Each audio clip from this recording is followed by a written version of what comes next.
এমন এক বিস্তৃত সামুদ্রিক সভ্যতার কথা ভাবুন তো, যার প্রভাব প্রাচীন বিশ্বের এক প্রান্ত থেকে আর এক প্রান্ত পর্যন্ত ছড়িয়ে পড়েছিল। আজ আমরা সেই হারানো ইতিহাসের পাতা থেকেই কিছু তথ্য তুলে ধরব। শুরুতেই একটা প্রশ্ন যেটা শুনলে একটু অবাকই হতে হয়। প্রাচীন তামিলরা মিশরের ভ্যালি অফ দ্য কিংস বা রাজাদের উপত্যকায় ঠিক কী করছিল? মানে যেখানে ফারাওদের মতো শাসকরা চিরনিদ্রায় শায়িত, সেখানে তাদের কি কাজ? চলুন এই ঐতিহাসিক রহস্যর জট খোলার চেষ্টা করা যাক। চলুন প্রথমে এমন এক প্রত্নতাত্ত্বিক আবিষ্কারের দিকে তাকানো যাক, যা ইতিহাসবিদদেরও নতুন করে ভাবতে বাধ্য করেছে। সম্প্রতি মিশরের সেই রাজকীয় সমাধিক্ষেত্রে প্রায় ৩০টির মতো প্রাচীন শিলালিপি খুঁজে পাওয়া গেছে। আর সবচেয়ে অবাক করা ব্যাপার হল, এর বেশিরভাগই লেখা হয়েছে তামিল ব্রাহ্মী লিপিতে। ভাবা যায়, প্রায় ২০০০ বছর আগের কথা। এই আবিষ্কারকে আরও জীবন্ত করে তুলেছে একটা নামটা হল সিকাই কোত্রান। ৫টি আলাদা আলাদা সমাধিতে মোট ৮বার এই নামটা খোদাই করা পাওয়া গেছে। কোনো সাধারণ পর্যটকের নাম তো আর এভাবে খোদাই করা থাকে না, তাই না? আর সিকাই কোত্রানে রেখে যাওয়া বার্তাটা ছিল খুব সহজ, কিন্তু তার গভীরতা অনেক। এ কয়েকটি শব্দ, এসেছিলাম এবং দেখেছিলাম, যেন আমাদের সরাসরি অতীতের সেই মানুষটির সঙ্গে একটা ব্যক্তিগত সংযোগ তৈরি করে দেয়। বোঝা যায় তিনি শুধু একজন ব্যবসায়ী ছিলেন না, ছিলেন একজন অনুসন্ধিৎস পরিব্রাজক। তো কে ছিলেন এই সিকাই কোত্রান? আসলে নামটা থেকেই অনেক কিছু বোঝা যায়। কোত্রান নামটা প্রাচীন তামিল যোদ্ধা আর চেরা রাজবংশের সঙ্গে জড়িত। এর থেকে কি বোঝা যাচ্ছে? যারা এতদূর ভ্রমণ করেছিলেন তারা শুধু সাধারণ বণিক ছিলেন না, তাদের মধ্যে যোদ্ধা বা নেতার মতো গুরুত্বপূর্ণ ব্যক্তিরাও ছিলেন। এখানেই আসল প্রশ্নটা ওঠে। মানে ২০০০ বছর আগে যখন কোনো আধুনিক প্রযুক্তি ছিল না, তখন তামিলরা এত দীর্ঘ আর বিপদসংকুল পথ পাড়ি দিল কিভাবে? এই প্রশ্নের উত্তর খোঁজাটাই আমাদের বাকি আলোচনার মূল বিষয়।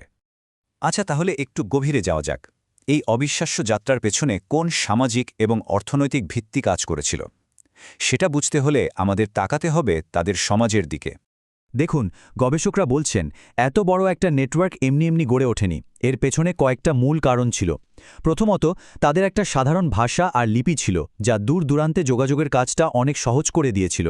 দ্বিতীয়ত, তাদের হাতে ছিল মণিমুক্তা আর মশলার মতো মূল্যবান প্রাকৃতিক সম্পদ, যার চাহিদা ছিল সারা বিশ্বে। আর সবশেষে ছিল শক্তিশালী বণিক সংঘ আর সেই যুগের তুলনায় অনেক উন্নত জাহাজ তৈরির প্রযুক্তি। এই বিশাল বাণিজ্যিক সাম্রাজ্যের একেবারে কেন্দ্রবিন্দুতে ছিল এক জমজমাট বন্দর নগরী, যার নাম কাভেরি পুম্পট্টনম। প্রায় ২০০০ বছরের পুরনো পাট্টিনোপ্পালাই নামে একটা কবিতায় এই বন্দরের একটা জীবন্ত ছবি আঁকা হয়েছে। ভাবুন তো একবার, কি বিশাল আর বৈচিত্র্যময় ছিল সে বাণিজ্য। বিদেশ থেকে ঘোড়া, দূরদেশ থেকে সোনা, এমনকি বার্মা থেকেও জিনিসপত্র আসত সেই বন্দরে। তবে ব্যাপারটা কিন্তু শুধু লাভ লোকসানের ছিল না, এর পেছনে ছিল একটা শক্তিশালী নৈতিকতার ভিত্তি। ওই প্রাচীন কবিতাতেই বলা হয়েছে কিভাবে সেখানকার বণিকরা সততা আর ন্যায্য মূল্যের ওপর জোর দিতেন, আর এই বিশ্বাসযোগ্যতাই ছিল বিশ্বজুড়ে তাদের সাফল্যের অন্যতম চাবিকাঠি। চলুন এখন দেখি তাদের এই পদচিহ্ন ঠিক কতদূর পর্যন্ত পৌঁছেছিল। আসলে মিশরের ওই আবিষ্কারটা তো এক বিশাল ছবির একটা ছোট্ট অংশ মাত্র। তামিল বণিকদের যাত্রার পথ ছিল আরও অনেক দীর্ঘ এবং বিস্তৃত। থাইল্যান্ডের পাথরের স্তম্ভ থেকে শুরু করে ইন্দোনেশিয়া, মালয়েশিয়া, এমনকি চীনের মন্দিরের কাছে পর্যন্ত তামিল বণিক সংঘের শিলালিপি পাওয়া গেছে।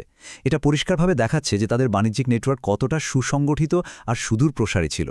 এটা কোনো বিচ্ছিন্ন ঘটনা ছিল না, ছিল এক দারুণভাবে গোছানো বিশ্বব্যাপী কর্মকাণ্ড। তো এই সমস্ত আবিষ্কারকে যখন একসাথে জোড়া হয়, তখন যে ছবিটা ফুটে ওঠে তা এক কথায় অবিশ্বাস্য। তামিলনাড়ুর অর্থমন্ত্রী যেমনটা বলেছেন, এটা ছিল বিশ্বায়নেরই এক প্রাচীন রূপ। তারা শুধু পণ্য বিনিময় করত না, বরং বিশ্বজুড়ে নিজেদের সংস্কৃতির চিহ্ন রেখে গিয়েছিল। সুতরাং মূল কথাটা হলো, এটা নিছক বাণিজ্য ছিল না, এটা ছিল সংস্কৃতি, ধারণা এবং মানুষের এক বিশাল আদান প্রদান। তারা দেখিয়েছিল যে বাণিজ্য শুধু পণ্যের লেনদেন নয়, বরং এটা মানুষে মানুষের সংযোগ তৈরির এক শক্তিশালী মাধ্যম, যা আজও বিশ্বায়নের মূল চালিকা শক্তি। আজকের এই আলোচনা থেকেই যদি এত কিছু সামনে আসতে পারে, তাহলে ভাবুন তো, মাটির নিচে বা পুরনো পুঁথির ভাঁজে আরও কত অজানা সংযোগ আমাদের জন্য অপেক্ষা করছে। ইতিহাস আমাদের বারবার এটাই শেখায় যে আমরা যা জানি তা হয়তো বিশাল এক গল্পের খুব সামান্য একটা অংশ মাত্র।